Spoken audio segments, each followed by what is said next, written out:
জাতিসংঘের প্রতিনিধি দলের সঙ্গে বিএনপি ও জামায়াতের বৈঠক। সোহরাওয়ার্দী উদ্যানে একই দিনে দুই দলের সম্মেলন ঘিরে জটিলতা। আলোচনা সভায় নুরুল হক নূর, অভিজ্ঞ প্লেয়ার দিয়ে রাষ্ট্র পরিচালনা করতে হবে। জানাবো বিজিবির নাম পরিবর্তন করে বিডিআর করার দাবি। এবং সর্বশেষ জানাবো ভোজ্য তেলে সিন্ডিকেটের বাজার নিয়ন্ত্রণে কঠোর পদক্ষেপ কাম্য। শুনছিলেন সংবাদ শিরোনাম, এবারে বিস্তারিত। জাতিসংঘের প্রতিনিধি দলের সঙ্গে বিএনপি ও জামায়াতের বৈঠক। জাতিসংঘের প্রতিনিধি দলের সঙ্গে বৈঠক করেছেন বিএনপি ও জামায়াতের নেতারা। সকালে পৃথকভাবে ঢাকায় জাতিসংঘের আবাসিক কার্যালয়ে বৈঠক করেন তারা। বৈঠক প্রসঙ্গে মোহাম্মদ তাহের বলেন, দেশের বর্তমান অবস্থা, আগামী দিনে দেশের উন্নয়ন, নিরপেক্ষ নির্বাচন নিয়ে তাদের সঙ্গে আলোচনা হয়েছে। তারা দেশকে কিভাবে দেখতে চায় তা নিয়েও কথা হয়েছে। সোহরাওয়ার্দী উদ্যানে একই দিনে দুই দলের সম্মেলন ঘিরে জটিলতা। সোহরাওয়ার্দী উদ্যানে একই দিনে দুইটি রাজনৈতিক দলের সমাবেশের তারিখ নিয়ে বিভ্রান্তি ও জটিলতা সৃষ্টি হয়েছে। আগামী 27 ও 28 ডিসেম্বর এবি পার্টি তাদের প্রথম জাতীয় কাউন্সিল আয়োজনের জন্য গত 2রা ডিসেম্বর গণপূর্ত বিভাগ থেকে চূড়ান্ত বরাদ্দ পায়। বরাদ্দ পাওয়ার পর তারা প্রচারণা শুরু করে। একই সময়ে খেলাফত মজলিস 28 ডিসেম্বর সোহরাওয়ার্দী উদ্যানে তাদের তৃণমূল সম্মেলনের পোস্টার এবং প্রচারণা শুরু করে। দুই দলই একই স্থানে একই সময়ে অনুমতি পেয়েছে বলে দাবি করছে। গণপূর্ত বিভাগের সূত্র মতে এবি পার্টি বরাদ্দ অনুমোদন করলেও খেলাফত মজলিসকে তারা কোনো চূড়ান্ত অনুমোদন দেয়নি। তবুও খেলাফত মজলিস তাদের অনুষ্ঠানের প্রচারণা শুরু করে, যা সোহরাওয়ার্দী উদ্যানকে কেন্দ্র করে জটিলতা সৃষ্টি করেছে।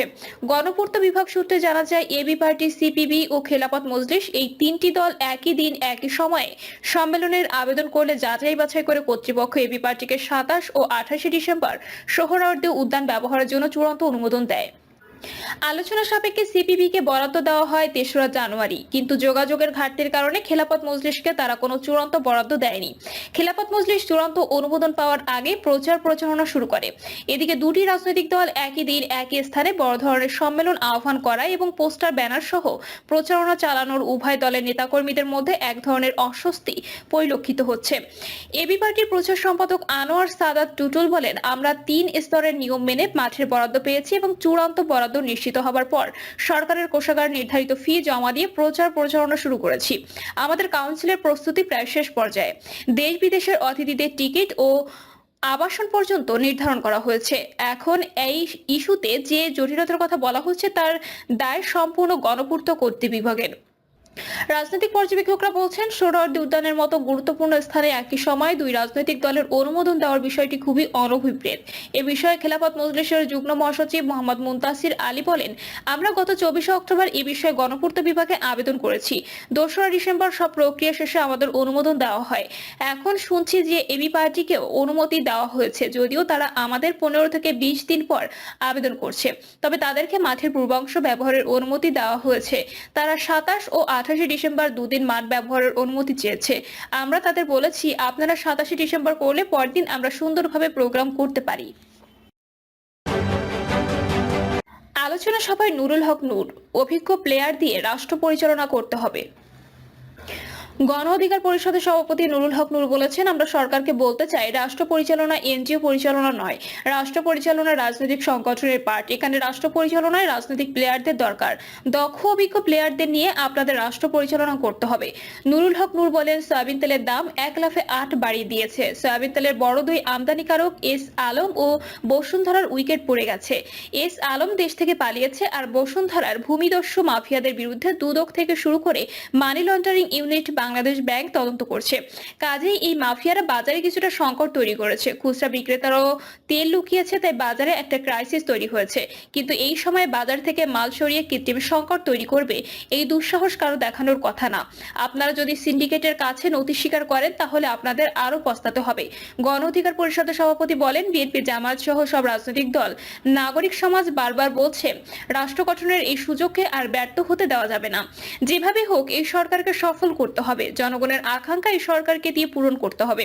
নির্বাচনের জন্য চাপাচাপি বন্ধ করতে হবে। শেখ হাসিনা সরকারকে যদি হটাতে না পারতাম, তাহলে সে ক্ষমতায় থাকতো না। এই সরকার যদি 2 বছর থাকে, দেখেন না তারা 2 বছরে কি করতে পারে। আগেই নির্বাচনের জন্য অস্থির, নানা ধরনের কথাবার্তা বলে সরকারের অনেকের মনোবল দুর্বল করে দেওয়া হচ্ছে। বিজিবির নাম পরিবর্তন করে বিডিআর করার দাবি।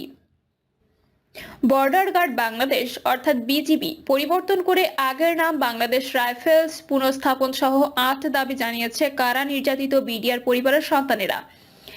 বিডিআর কল্যাণ পরিষদের সহযোগিতায় আয়োজিত সংবাদ সম্মেলনে লিখিত দাবিগুলো তুলে ধরেন মোহাম্মদ আব্দুল্লাহ আল মামুন। তাদের অন্য দাবিগুলো হলো ফ্যাসিস্ট স্বৈরশাসক শেখ হাসিনার প্রহসনমূলক সব মামলা ও রায় বাতিল করতে হবে। 16 বছর ধরে কারাগারে থাকা নির্দোষ সব বিডিআর সদস্যদের নিঃশর্ত কারামুক্তি দিতে হবে। হাইকোর্টের রিট অনুযায়ী দ্রুত পুনঃতদন্ত শুরু করতে হবে। নিরীহ বিডিআরদের রিমান্ডে নির্যাতনের ফলে মৃত্যুর সঠিক কারণ উদ্ঘাটন করে দোষীদের শাস্তি প্রদান করতে হবে। সব বিডিআর সদস্যদের চাকরিতে পুনর্বহাল করতে হবে। আনুমানিক 18,520 জনকে, সব সেনা শহীদ, বিডিআর শহীদ ও ক্ষতিগ্রস্ত সব বিডিআর পরিবারকে ক্ষতিপূরণ পুনর্বাসন করতে হবে, অর্থাৎ বেতন ভাতা ও পেনশন। 25 ও 26 ফেব্রুয়ারিকে শহীদ সেনা দিবস ঘোষণা করতে হবে। ভোজ্য তেলের সিন্ডিকেটের বাজার নিয়ন্ত্রণে কঠোর পদক্ষেপ কাম্য। অব্যাহত মূল্যস্ফীতির কারণে ভোক্তাদের যখন দম বন্ধ হওয়ার মতো পরিস্থিতির সৃষ্টি হয়েছে, তখন কিছুদিন পর পর ভোজ্য তেল, চিনি সহ নিত্যপণ্যের কৃত্রিম সংকট সৃষ্টি করা হচ্ছে। ফলে ভোক্তাদের অবর্ণনীয় দুর্ভোগ পোহাতে হচ্ছে। ব্যবসায়ীদের কথা মতো 2 ধাপে শুল্ক কর কমানো হলেও গত 1 মাসে ভোজ্য তেলের দাম ভোক্তার সহনীয় পর্যায়ে আসেনি। উল্টো দাম বাড়ানোর জন্য ব্যবসায়ীরা সিন্ডিকেট করে সয়াবিন তেল বাজার থেকে উধাও করেছেন। সর্বশেষ সরকারিভাবে লিটারে 8 টাকা বাড়ানো হলেও মাসব্যাপী 28 টাকা বাড়তি দরে বিক্রি করা হয়েছে। এভাবে অসাধু ব্যবসায়ীরা ভোক্তার পকেট থেকে বিপুল অঙ্কের অর্থ লোপাট করেছে। অতি সম্প্রতি হঠাৎ বাজার থেকে হারিয়ে যায় ভোজ্য তেল, বোতলজাত তেল। দাম বাড়ানোর ঘোষণার পরও অনেক স্থানে সংকট কাটেনি। অতীতেও বিভিন্ন নিত্যপণ্যের কৃত্রিম সংকট সৃষ্টি করা হয়েছিল। ব্যবসায়ীদের দাবি, আন্তর্জাতিক বাজারে সয়াবিন তেলের দাম বেড়েছে। আন্তর্জাতিক বাজারে কোনো পণ্যের দাম বাড়লে আগে আমদানি করা পণ্য বাড়তি দামে বিক্রি করা হয়, এটা গ্রহণযোগ্য নয়। অতীতে অবৈধভাবে ভোজ্য তেল মজুত করায় বিভিন্ন প্রতিষ্ঠানকে জরিমানা করা সত্ত্বেও বারবার কৃত্রিম সংকট সৃষ্টি করা হয়েছে। এতে স্পষ্ট যারা কারসাজি করে তারা বেপরোয়া হয়ে উঠেছে। পবিত্র রমজান সামনে রেখে অসাধু ব্যবসায়ী সহ কিছু ব্যক্তি এখন থেকেই ভোজ্য তেলের সংকট তৈরির চেষ্টা করছে। বস্তুত বাজার থেকে বাড়তি মুনাফা হাতিয়ে নিয়ে কারসাজি করছে সিন্ডিকেট।